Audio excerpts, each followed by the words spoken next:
What's up fish guys? For today's video ay babalik tayo ngayon kila Sir Robert para tamnan na yung 6 feet na aquarium niya. So ayan, nagpe-prepare tayo ngayon ng mga plants na kailangan natin para dun sa aquascape. So tara!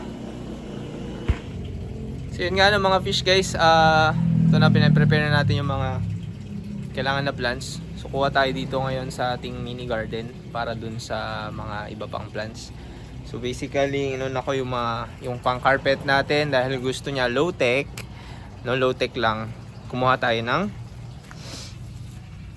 dwarf sag. Tapos nagdagdag din tayo ng para sa siguro mid ground na lang to. Hindi siya Pogostemon octopus. Tama, Pogostemon octopus. Basta yun, octopus siya. Pogostemon stellata, octopus. Tama. Yan. Tapos, ito, pakita ko sa inyo. Yan, meron tayo ditong Echinodorus na leopard at Echinodorus na red rubin. Yan. So, kung walang tayo, mga submerged na kasi yan, so sila yung kinuha natin. Meron pa doon, meron pa doon. Then, kuha tayo ng marble. Wait lang.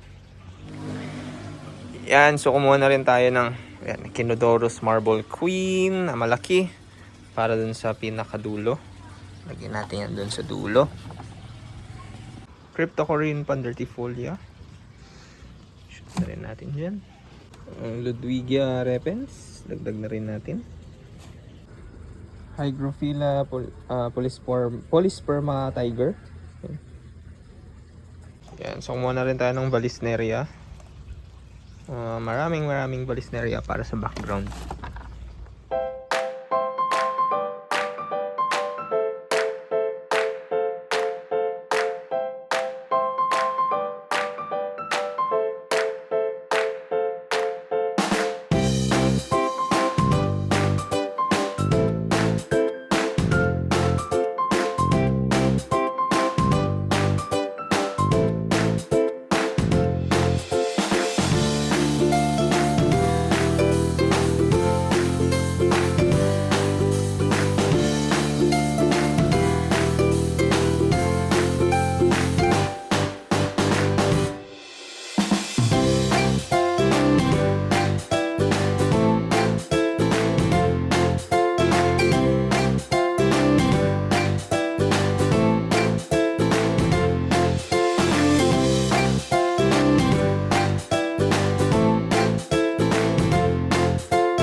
So yun mga ka-fish na natapos na natin i-aquascape. Nagkakarga na rin. Actually puno na siya pero kasi hindi pa mapapa-under filter. Kita nyo naman yung filter ni Sir. Napakalaki pa nung kakargahin niya sa under sump. Ganyan siya kalaki guys. Grabe. Grabe yung under sump niya. Pang-monster. Wala akong masasabi. Grabe lang. Aquascape pang-monster. So, yan. Bali, hindi na natin siguro mahintay na ma-open yon. Kasi gabi na rin, ginabi na rin. Pero overall, ito na siya. Bigyan ko kayo ng montage. Yeah!